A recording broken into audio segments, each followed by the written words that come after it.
غلاموں کی منڈی لگی ہوئی تھی۔ خریدار غلام خرید رہے تھے اور فروخت کرنے والے بلند آواز میں گاہکوں کو متوجہ کر رہے تھے۔ منڈی میں ہر رنگ، نسل اور ہر عمر کا غلام موجود تھا۔ یہ عرب کی مشہور منڈی تھی جس میں دور دراز سے غلام بکنے کے لیے آتے تھے اور خریدار بھی بڑی تعداد میں منڈی کا رخ کرتے تھے۔ انمار مکہ شہر کی بڑی معروف خاتون تھی۔ اس کا تجارت کا کاروبار تھا جو مکہ کے آس پاس کے علاقوں میں پھیلا ہوا تھا۔ ویسے تو اس کے پاس مال و دولت اور غلاموں کی کثرت تھی، لیکن پھر بھی اس کو ایک غلام کی ضرورت تھی۔ وہ چاہتی تھی کہ کوئی چھوٹی عمر کا غلام مل جائے جو اس کے گھر کے کام کاج میں ہاتھ بٹاتا رہے۔ غلام کی ضرورت ہی اسے منڈی میں کھینچ لائی۔ منڈی میں بہت سے غلام موجود تھے۔ بیچنے والے اپنے اپنے غلاموں کو قطار میں کھڑا کر کے آوازیں لگا رہے تھے اور خریدار غلاموں کو دیکھتے چلے جا رہے تھے اور فروخت کرنے والوں سے غلام کے کام اور علاقے کے متعلق پوچھ رہے تھے۔ انمار بھی قطار در قطار کھڑے غلاموں کو دیکھتی جا رہی تھی۔ ایک جگہ پہنچ کر وہ رک گئی۔ اس کا چہرہ مسرت سے دمک اٹھا۔ جس چیز کی تلاش میں تھی وہ اسے مل گئی۔ اس کے سامنے ایک بچہ کھڑا تھا۔ صحت مند بچے کے چہرے سے شرافت کا نور ٹپک رہا تھا۔ بچہ ابھی بلوغت کی عمر کو نہیں پہنچا تھا۔ یہ اس کے کھیل کود کے دن تھے، مگر وہ غلام تھا، منڈی میں بکنے کے لیے کھڑا تھا۔ پہلی نظر میں ہی بچہ انمار کے دل کو لگا۔ پسند آتے ہی اس نے مالک سے بات کی، قیمت طے ہوئی اور وہ ادائیگی کر کے بچے کو گھر لے آئی۔ تمہارا نام کیا ہے؟ گھر پہنچتے ہی انمار نے بچے سے پوچھا۔ خباب، بچے نے جھجکتے ہوئے جواب دیا۔ تمہارے باپ کا نام؟ ارت۔ کہاں سے آئے ہو؟ نجد سے۔ کیا تم عربی ہو؟ ہاں۔ کس قبیلے سے تعلق ہے؟ بنو تمیم سے۔ پھر تم غلام کیسے بن گئے؟ خباب کی آنکھوں میں اداسی چھا گئی۔ اسے اپنے بچپن کے حسین دن یاد آ گئے جب وہ اپنے ہم عمر بچوں کے ساتھ کھیلا کرتا تھا، ماں باپ اور بہن بھائیوں میں خوش رہتا تھا۔ وہ آزاد تھا، جو چاہتا کھاتا، جو پسند آتا وہ کرتا۔ تم مکہ کے سوداگروں کے ہاتھ کیسے آئے اور یہاں منڈی میں کیسے؟ انمار نے دوبارہ پوچھا تو خباب خیالات کی دنیا سے باہر آ گیا۔ انمار کے سوال پر اس نے ایک سرد آہ بھری، پھر دکھی لہجے میں بولا، کچھ عرصہ پہلے کی بات ہے۔ بنو تمیم کے جس محلے میں ہم رہتے تھے، عرب کے کچھ لٹیروں نے اس محلے پر حملہ کر دیا۔ ڈاکوؤں نے گھروں میں موجود تمام سامان لوٹا، بڑے مردوں کو قتل کر دیا اور عورتوں اور بچوں کو قید کر کے اپنے ساتھ لے گئے۔ میں جس ڈاکو کی قید میں تھا، اس نے مجھے ایک آدمی کے ہاتھ بیچ دیا اور میں آزاد آدمی سے غلام بن گیا۔ جس آدمی نے مجھے خریدا، اس نے کچھ دیر اپنے پاس رکھا، پھر اگلے آدمی کے ہاتھ بیچ دیا۔ اس طرح بکتے بکاتے میں اس منڈی میں پہنچ گیا اور آج آپ مجھے خرید کر لے آئی ہیں۔ انمار نے خباب کی درد بھری کہانی سنی تو اداس ہو گئی۔ خباب کی عمر چھوٹی تھی۔ چھوٹی عمر میں ہی اس نے بہت دکھ درد سہے اور کئی افراد کی غلامی میں رہ کر بہت کچھ سیکھ لیا۔ اس میں صلاحیت تھی اور وہ کچھ کرنے کا عزم بھی رکھتا تھا۔ انمار نے اس کی صلاحیتوں کو بھانپ کر اپنا ارادہ بدلا اور گھر کا کام کاج کروانے کی بجائے اسے مکہ کے مشہور اسلحہ ساز آدمی کا شاگرد بنا دیا۔ وقت گزرتا گیا اور خباب آہستہ آہستہ اسلحہ سازی میں مہارت حاصل کرتا رہا۔ پھر ایک روز وہ بھی آیا کہ خباب ایک ماہر اسلحہ ساز بن گیا۔ لوگ دکان پر آ کر اس کی تلواریں دیکھتے اور پسند کرتے تھے۔ جب اسے تلوار بنانے میں اس قدر مہارت ہو گئی کہ وہ اکیلا کام کر سکتا تھا اور عرب میں اس کی تلواریں بھی مشہور ہو گئیں، تو انمار نے اس بازار میں ایک دکان کرائے پر لی اور خباب کو اس دکان پر تلوار بنانے اور بیچنے کا کام سونپ دیا۔ انمار نے جس خباب کو چھوٹی عمر میں منڈی سے خریدا تھا، اب وہ جوانی کی حدوں کو چھونے لگا تھا اور مکہ میں اس کی شہرت دن بدن پھیل رہی تھی۔ ایک روز خباب دکان پر ہی تھا کہ اس کے پاس قریش کا ایک آدمی آیا۔ اس نے کہا، خباب، سنا ہے بنو ہاشم کے ایک نوجوان نے نبی ہونے کا دعویٰ کیا ہے، کیا واقعی؟ خباب نے بے یقینی کی کیفیت میں پوچھا۔ ہاں۔ بڑی عجب باتیں کرتا ہے کہ یہ بت کسی کو کوئی نفع یا نقصان نہیں دیتے، سب کام اللہ کرتا ہے، جو آسمانوں پر ہے اس نے سب کو پیدا کیا ہے، لہٰذا بتوں کے بجائے اس اکیلے اللہ ہی کی عبادت کرنی چاہیے۔ خباب نے قریش کے نوجوان کو کچھ جواب تو نہ دیا، البتہ دل میں یہ ارادہ کر لیا کہ میں اس آدمی سے ضرور ملوں گا، یہ تو بڑی حکمت کی باتیں ہیں۔ اسی شام خباب نے دکان بند کی تو انمار کے گھر جانے کے بجائے سیدھے اس جگہ پہنچے جہاں نبی اکرم صلی اللہ علیہ وسلم اپنے اصحاب کے ساتھ بیٹھے ہوئے تھے۔ خباب چپ چاپ چھوٹی سی مجلس میں بیٹھ گئے اور باتیں سننے لگے۔ انہیں وہاں بیٹھے زیادہ دیر نہ گزری تھی کہ نبی اکرم صلی اللہ علیہ وسلم کی باتوں نے اپنا اثر دکھانا شروع کر دیا۔ دین اسلام کی سچی باتیں دل میں گھر کر گئیں تو وہ مجلس میں اٹھے اور پکار کر کہا، میں گواہی دیتا ہوں کہ اللہ کے سوا کوئی معبود نہیں اور محمد صلی اللہ علیہ وسلم اللہ کے بندے اور رسول ہیں۔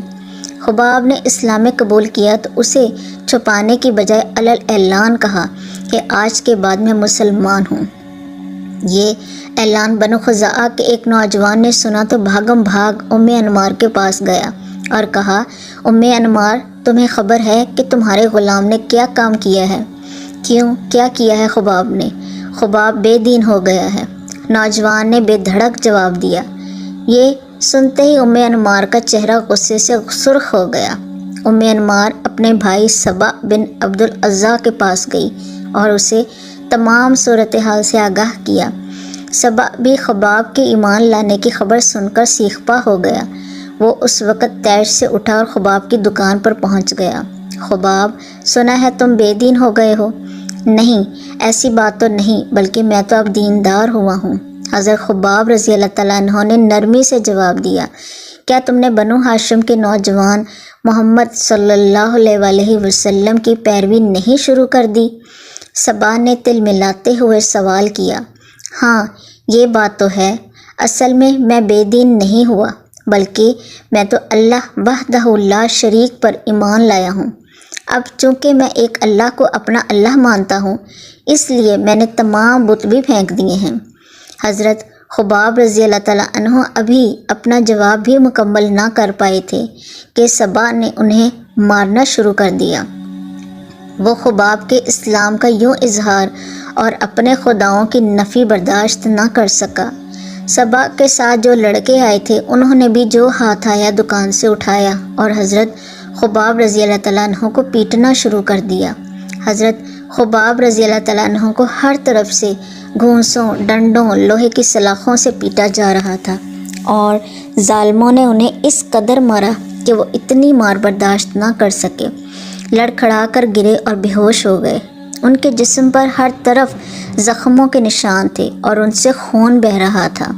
حضرت خباب رضی اللہ تعالیٰ عنہ اپنی دکان پر بے ہوش پڑے تھے۔ انہیں اسلام قبول کرنے کی وجہ سے پڑنے والی مار کی خبر پورے مکے میں گھوم رہی تھی۔ ایک غلام کی جرأت اور انہیں یوں مارنے پر جو سنتا وہ حیرت میں ڈوب جاتا۔ قریش کے سرگردہ لوگوں تک خبر پہنچی تو وہ بھی حیران ہوئے۔ جب سے محمد صلی اللہ علیہ وسلم نے اپنے دین کی دعوت شروع کی ہے، تب سے کئی آدمی اس کے ساتھ ملے تو ہیں، لیکن یوں اعلان ہمارے بتوں کو برا کہنے کی جرأت آج تک انہیں نہیں ہوئی۔ ایک لوہار غلام سے یہ توقع ہرگز نہ تھی۔ قریش کے سردار نے مجلس میں بیٹھے آدمی سے کہا۔ اسی روز قریش کے تمام سردار خانہ کعبہ کے پاس جمع ہو گئے۔ انہیں جب کوئی اہم فیصلہ کرنا ہوتا تھا تو مشاورت کے لیے وہ اس جگہ جمع ہوتے تھے۔ میٹنگ شروع ہو گئی کہ اس نوجوان سے کیسے نمٹا جائے تاکہ کسی اور کو ہمارے خداؤں کی توہین کرنے کی جرأت نہ ہو۔ اجلاس کی صدارت ابو سفیان بن حرب، ابو جہل اور مغیرہ کا بیٹا ولید کر رہے تھے، جبکہ سرداروں کے علاوہ خباب کی مالکہ انمار اور اس کا بھائی سبا بھی اپنے حواریوں کو لیے بیٹھا تھا۔ ابو جہل نے غصے سے بھرے لہجے میں کہا، محمد صلی اللہ علیہ وسلم کی دعوت دن بدن پھیل رہی ہے، اسے روکنے کا ایک ہی طریقہ ہے کہ جس قبیلے کا فرد محمد صلی اللہ علیہ وسلم کے دین پر ایمان لائے، وہ قبیلہ نہ صرف اس نوجوان کا بائیکاٹ کرے بلکہ اسے ہر طریقے سے اس بات پر آمادہ کرے کہ وہ محمد صلی اللہ علیہ وسلم کا دین چھوڑنے پر مجبور ہو جائے، چاہے اسے مارنے کی نوبت ہی کیوں نہ آئے۔ ابو جہل اسلام اور حضرت محمد صلی اللہ علیہ وسلم کے خلاف اپنی نفرت کا اظہار کر کے چپ ہوا تو مجلس میں خاموشی چھا گئی۔ کسی کو اس بات سے کوئی اختلاف نہ تھا، گویا کہ سب کی بات اکیلے ابو جہل نے کہہ دی تھی۔ جو ہی مجلس ختم ہوئی، فیصلے کے تحت صبا بن عبد العزیٰ نے اپنے قبیلے کے سرکش نوجوانوں کو ساتھ لیا اور حضرت خباب رضی اللہ تعالیٰ عنہ کے پاس جا پہنچا۔ آپ رضی اللہ تعالیٰ عنہ روز کی طرح دکان پر بیٹھے تلواریں بنا رہے تھے۔ صبا نے دکان پر جاتے ہی گرجدار آواز میں کہا، خباب ہمارے ساتھ چلو۔ حضرت خباب رضی اللہ تعالیٰ عنہ غلام تھے، لہٰذا چپ چاپ اس کے ساتھ چل دیے۔ صبا حضرت خباب رضی اللہ تعالیٰ عنہ کو لے کر مکہ سے باہر کھلے میدان میں آ گیا۔ دوپہر کا وقت تھا اور گرمی کے دن، سورج کی تپش سے میدان میں پڑے ریت اور پتھر جھلس رہے تھے۔ خباب کپڑے اتار دو، صبا نے غصیلے لہجے میں حکم دیا۔ حضرت خباب رضی اللہ تعالیٰ عنہ نے قمیض اتار دی۔ یہاں لیٹ جاؤ، صبا نے گرم ریت کی طرف اشارہ کرتے ہوئے کہا۔ حضرت خباب رضی اللہ تعالیٰ عنہ چپ چاپ جھلستی ہوئی ریت پر لیٹ گئے۔ صبا نے پاس کھڑے لڑکوں کو اشارہ کیا، وہ اشارہ پاتے ہی ایک بھاری برکم پتھر اٹھا لائے۔ پتھر خباب کے سینے پر رکھ دو۔ صبا نے لڑکوں کو نیا حکم دیا۔ حکم پاتے ہی لڑکے بڑھے اور انہوں نے بھاری بھرکم پتھر حضرت خباب رضی اللہ تعالیٰ عنہ کے سینے پر رکھ دیا۔ صبا نے لاٹھی اٹھائی اور حضرت خباب رضی اللہ تعالیٰ عنہ کو پیٹنا شروع کر دیا۔ جب تھک گیا تو اس نے لڑکوں کو حکم دیا، وہ بھی بے رحمی سے حضرت خباب رضی اللہ تعالیٰ عنہ کو پیٹنے لگے۔ آپ رضی اللہ تعالیٰ عنہ نیم بے ہوشی کی حالت میں پڑے مار کھاتے رہے۔ ان کے جسم پر لگے زخموں سے خون رس رہا تھا۔ جب مارتے مارتے لڑکے بھی تھک گئے تو صبا حضرت خباب رضی اللہ تعالیٰ عنہ کے پاس آیا۔ آپ رضی اللہ تعالیٰ عنہ زخموں کی تاب نہ لاتے ہوئے کراہ رہے تھے۔ وہ مکروہ ہنسی ہنستے ہوئے بولا، خباب اب بتاؤ، محمد صلی اللہ علیہ وسلم کے متعلق تمہاری کیا رائے ہے؟ حضرت خباب رضی اللہ تعالیٰ عنہ نے جواب دیا، وہ اللہ کے بندے اور اس کے رسول ہیں، وہ ہماری طرف نبی بنا کر بھیجے گئے ہیں تاکہ ہمیں ہدایت کا راستہ دکھائیں اور نیکی کے کاموں کی طرف رہنمائی کریں۔ صبا نے سنا تو وہ آگ بگولا ہو گیا۔ وہ حضرت خباب رضی اللہ تعالیٰ عنہ کو دوبارہ پیٹنے لگا۔ آپ رضی اللہ تعالیٰ عنہ حق کی خاطر پھر مار کھانے لگے۔ مارتے مارتے صبا کی ہمت جواب دے گئی تو بولا، ہاں اب بتاؤ، لات و عزیٰ کیا ہیں؟ حضرت خباب رضی اللہ تعالیٰ عنہ بولے، پتھر کے بت ہیں اور کچھ نہیں، یہ نہ کسی کو نفع دے سکتے ہیں اور نہ کسی کو کوئی نقصان پہنچا سکتے ہیں۔ صبا جواب سنتے ہی آپے سے باہر ہو گیا۔ تیش میں آ کر بولا، لڑکو ذرا اسے اس گستاخی کا مزہ چکھاؤ۔ نوجوانوں کا ٹولہ حضرت خباب رضی اللہ تعالیٰ عنہ پر پھر ٹوٹ پڑا اور انہیں گھونسوں، سلاخوں اور پتھروں سے پیٹنے لگا۔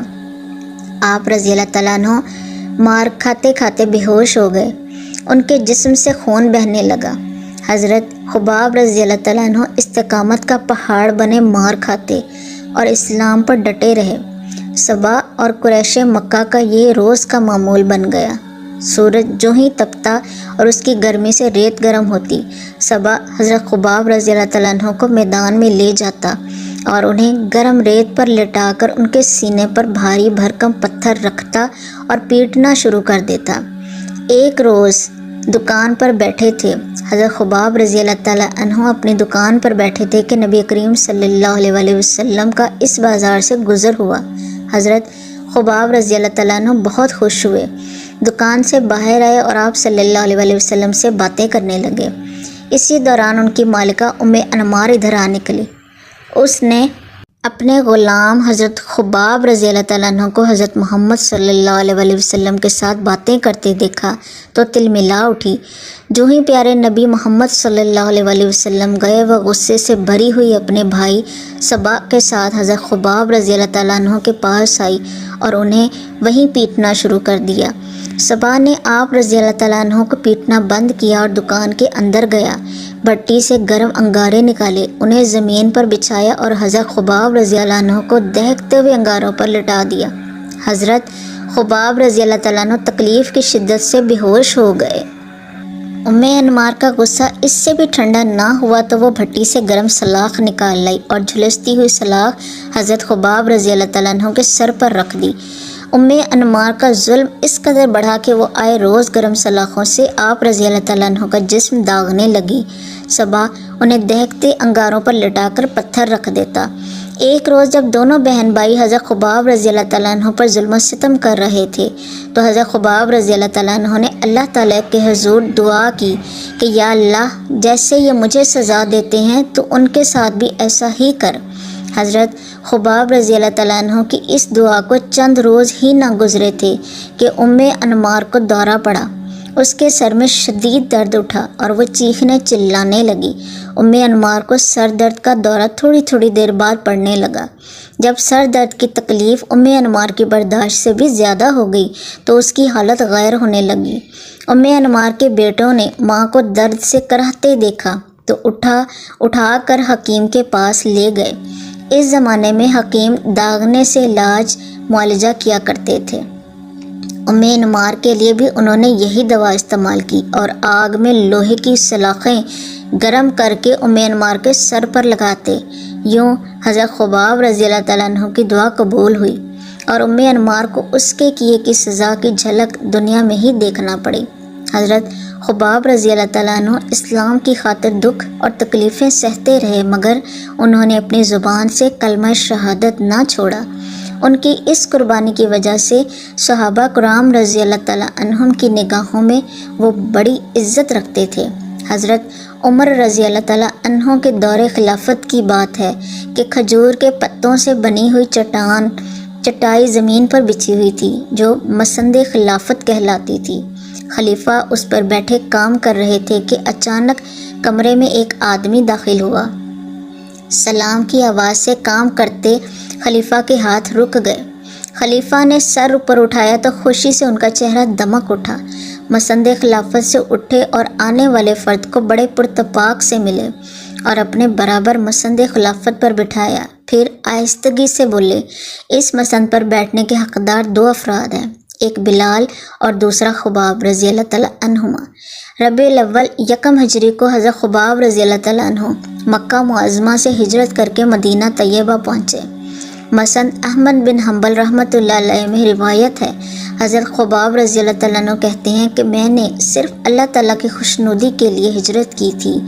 غزوات کا سلسلہ شروع ہوا تو حضرت خباب رضی اللہ تعالیٰ عنہ بن ارت سرور دو عالم صلی اللہ علیہ وسلم کی معیت میں شروع سے لے کر آخر تک تمام غزوات میں شریک ہوئے اور بہادری اور شجاعت کے وہ جوہر دکھائے کہ سنہرے حروف میں لکھنے کے قابل ہیں۔ حضرت خباب بن ارت رضی اللہ تعالیٰ عنہ السابقون الاولون اور جلیل القدر صحابہ رضی اللہ تعالیٰ عنہ میں شمار ہوتے تھے۔ وہ انتہائی صابر، بردبار، مصائب کو برداشت کرنے والے فداکار جانثار رسول اللہ صلی اللہ علیہ وسلم تھے۔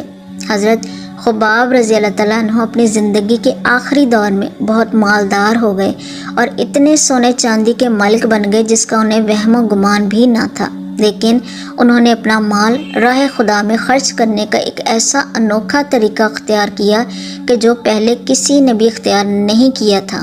یہ درہم و دینار گلی میں ایک ایسی جگہ رکھ دیتے جس کا ضرورت مندوں، فقراء و مساکین کو بھی پتہ نہ تھا۔ نہ تو اس پر کسی کو نگران مقرر کیا اور نہ تالا لگایا۔ ضرورت مندان ان کے گھر آتے اور پوچھے اور اجازت طلب کیے بغیر اپنی ضرورت کے مطابق وہاں سے مال لے جاتے۔ اس کے باوجود انہیں اندیشہ تھا کہ اس مال کے متعلق قیامت کے روز میرا حساب لیا جائے گا اور مبادا کہ مجھے اس کی وجہ سے عذاب میں مبتلا کر دیا جائے گا۔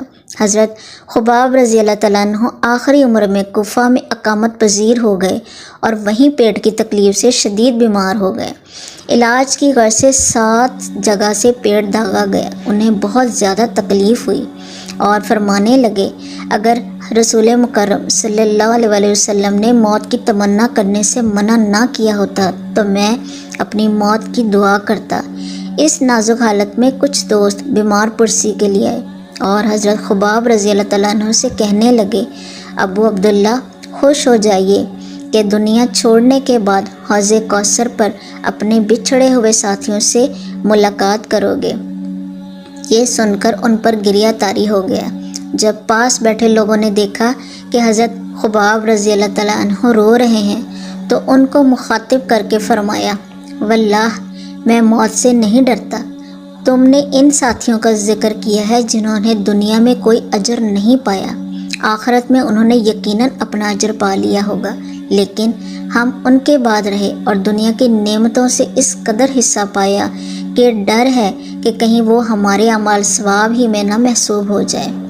وفات سے کچھ دیر پہلے ان کے سامنے کفن لایا گیا تو اشک بار ہو کر بڑی حسرت سے فرمایا، یہ تو پورا کفن ہے۔ افسوس کہ حضرت حمزہ رضی اللہ تعالیٰ عنہ کو ایک چھوٹی سی چادر میں کفنایا گیا جو ان کے تمام بدن کو بھی نہیں ڈھانپ سکتی تھی۔ پھر انہوں نے وصیت کی کہ اہل کوفہ کے معمول کے مطابق مجھے شہر کے اندر دفن نہ کرنا، بلکہ میری قبر شہر کے باہر کھلے میدان میں بنانا۔ اس وصیت کے بعد انہوں نے اس دنیا فانی سے کوچ کیا اور اس وقت ان کی عمر 72 سال کے لگ بھگ تھی اور وصیت کے مطابق شہر سے باہر سپرد خاک کیا گیا۔ اس کے بعد اہل کوفہ نے بھی اپنی میتوں کو یہاں دفن کرنا شروع کر دیا۔ سیدنا حضرت علی المرتضیٰ رضی اللہ تعالیٰ عنہ جنگ صفین کے بعد 37 ہجری میں اپنے دارالخلافہ کوفہ کو واپس تشریف لائے تو شہر کے باہر آپ رضی اللہ تعالیٰ عنہ کی نظر یہاں 7 قبروں پر پڑی۔ لوگوں سے پوچھا، یہ کس کس کی قبریں ہیں؟ جب ہم کوفہ سے چلے تھے تو یہاں کوئی قبر نہ تھی۔ جواب ملا، اے امیر المؤمنین، وہ پہلی قبر حضرت خباب رضی اللہ تعالیٰ عنہ بنت ارد کی ہے جنہیں ان کی وصیت کے مطابق سب سے پہلے یہاں دفن کیا گیا، باقی قبریں دوسرے لوگوں کی ہیں۔ یہ سن کر حضرت علی رضی اللہ تعالیٰ عنہ کی آنکھیں اشک بار ہو گئیں۔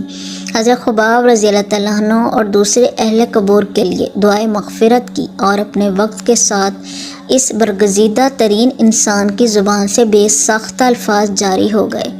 خباب رضی اللہ تعالیٰ عنہ پر اللہ تعالیٰ کی خاص رحمت ہو، وہ برزاء و رغبت اسلام لائے اور اپنی خوشی سے ہجرت کی، ساری زندگی جہاد میں گزاری اور راہ حق میں سخت سے سخت مصیبتیں اٹھائیں۔ اللہ تعالیٰ نیکوکاروں کے اعمال ضائع نہیں کرتا۔ خداوند کریم ان کی لہد پر کروڑہا رحمتیں نازل فرمائے، آمین۔